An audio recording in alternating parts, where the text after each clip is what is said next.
ভালো রকম করে সাজুগুজু করেছি, যাব হচ্ছে বিয়েবাড়ি। বিয়েবাড়ি যাওয়ার কথা ছিল সকালে, কিন্তু আমরা বেরোলাম একটু বেলা করে।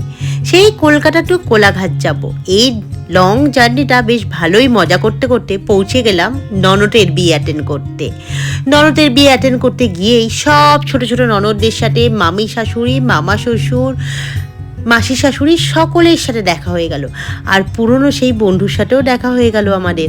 তারপর কেক দিয়ে কিছু ফটো তুলে নিলাম। আর বিয়ে বাড়ি মানেই খাওয়া দাওয়া, কাবাবের প্লেট তো হাতে থাকতেই হবে। আর তারপর মামা শ্বশুরের শাঁখ বাজানো, বর আসলো, মামা শ্বশুর শাঁখ বাজাতে শুরু করলো। কারণ মেয়েরা যে লিপস্টিক দিয়ে আছে, তাই মামা শ্বশুরই আজকে শাঁখটা বাজিয়ে দিক। আর এক ননদের সাথে একটু সারা বিয়ে বাড়িটা ঘুরে বেড়ালাম। কিছু স্টার্টারের আইটেম ও খেয়ে নিলাম বিয়ে দেখতে দেখতে। বিয়ের পর্ব চলছে, এদিকে আমরা ডেজার্ট খেতে চলে এলাম।